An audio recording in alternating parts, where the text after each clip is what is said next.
Hey everyone, welcome back to my channel. Today, we are exploring a cursed mansion in New Orleans, Louisiana. In 1831, Don Francisco Javier de Ibarran y Arizmendi was born in Havana, Cuba. Don Francisco was an affluent landowner who owned several sugarcane plantations in the area. And during this time, owning slaves was a must if you were going to run one of these plantations successfully. Don Francisco owned at least 100 slaves that he worked to death. During the 10 years that Don Francisco owned these slaves, one of the slaves managed to buy his freedom by using his earnings from working in the fields. However, the man's name was Hector, and he promised his owner that he would come back in 10 years to buy the rest of his family off the plantation. True to his word, Hector returned 10 years later with enough money to purchase all of the slaves that Don Francisco had left behind. But when he got back to the plantation house, it was boarded up and abandoned. It turns out that Don Francisco had fled to New Orleans with his life savings, where he built himself a mansion at 1340 Camp Street. He then spent his days running a casino and fortune-telling business out of the home. She advertised with signs that read, "Come and see the wonderful sights of the East." To this day, no one knows what these wonderful sights were, but rumors say that they included caged women that Don Francisco chained up and forced to dance for him. After making a fortune in New Orleans, Don Francisco moved to Paris, where he opened another casino. There he became friendly with King Charles X, who rewarded him with the title of Count and gave him permission to use the French coat of arms. When Don Francisco died, he left his estate to his nephew, Pierre Philippe Mandeville. Pierre inherited the home in 1869 and lived there until 1876, when he sold it to Leon F. Capel. In 1880, Leon sold the house to Joseph Bartholomew, who renovated it and continued to rent it out to various tenants. One of these tenants was Mr. Levert, who owned a bakery downtown. During the Great New Orleans Fire of 1881, Mr. Levert lost his entire bakery and his entire life savings. Soon after, he took his own life in the mansion at 1340 Camp Street. Years later, the house was purchased by Victor Scott Morgan, a wealthy businessman. During his time living in the mansion, one of his sons, Victor Jr., accidentally shot and killed his brother-in-law during a hunting trip. Shortly after this incident, Victor Jr. and his sister mysteriously disappeared. The police found their car abandoned near a bridge and an empty boat on the other side of the river. They never found any trace of the siblings. Years later, their bodies have still never been recovered. Victor Sr. died in the home in 1921. His will stated that he wanted his entire estate to be liquidated and the proceeds to be divided evenly amongst his surviving children. By 1922, the home was sold to Eugene and Gertrude Grimaud. While the couple was on their honeymoon, Eugene caught his wife cheating on him with a man named Gaston Beauregard.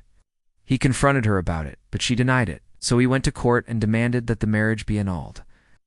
The court agreed that the marriage was indeed invalid, because Gertrude was still married to Gaston when she exchanged vows with Eugene. Eugene was furious and vowed revenge against both Gertrude and Gaston. He began by buying the home at 1340 Camp Street and filling it with voodoo items, human bones, and animal skulls. People started to notice that Eugene was acting very strangely, and he soon moved into the home. He invited both Gaston and Gertrude over for dinner, where he revealed to them that he knew about their affair. Then he led them through the home, showing them all of the voodoo artifacts, and told them that he was going to use them to put a curse on both of them. Just before he served dinner, Eugene excused himself to the kitchen, and the couple decided to make a run for it. As they were sneaking out the front door, Eugene tackled Gaston and shot him dead. He then turned to Gertrude and did the same. Their bodies were found lying on the porch by Eugene's gardener, who immediately called the police. When the officers arrived, they entered the home and found Eugene deceased with a self-inflicted gunshot wound to the head. Their investigation revealed that Eugene had taken out life insurance policies on both Gaston and Gertrude. He also made out the beneficiary to be himself. The police believed that Eugene had somehow poisoned Gertrude, causing her to take her own life.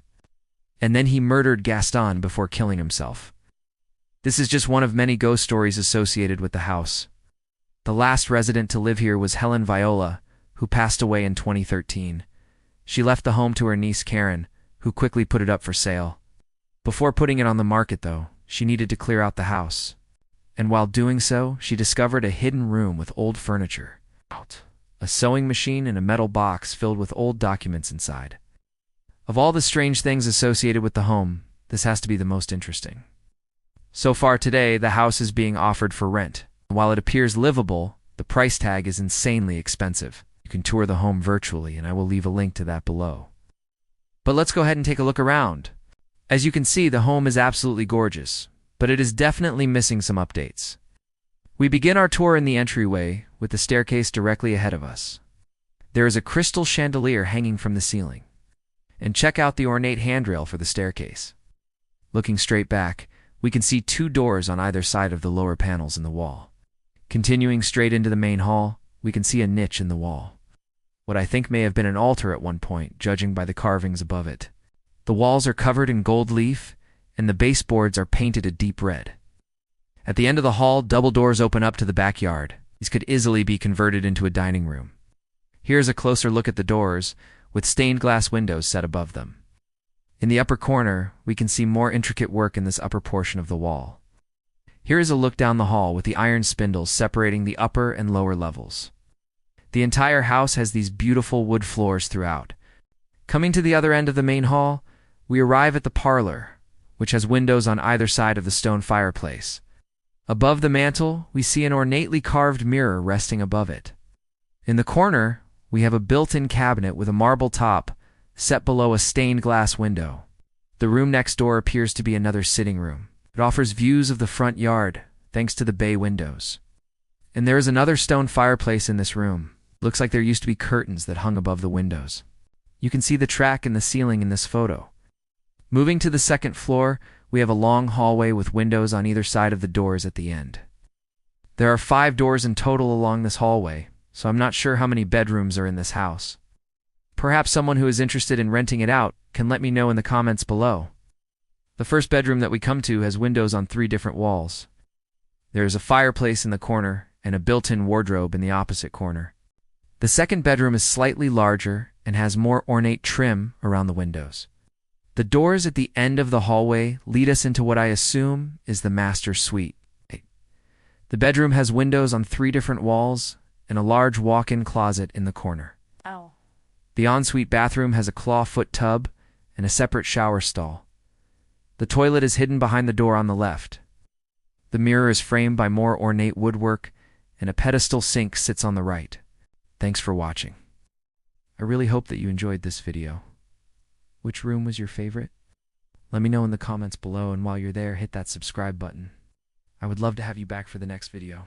If you enjoy these types of videos, be sure to check out the links below. I'll see you next time.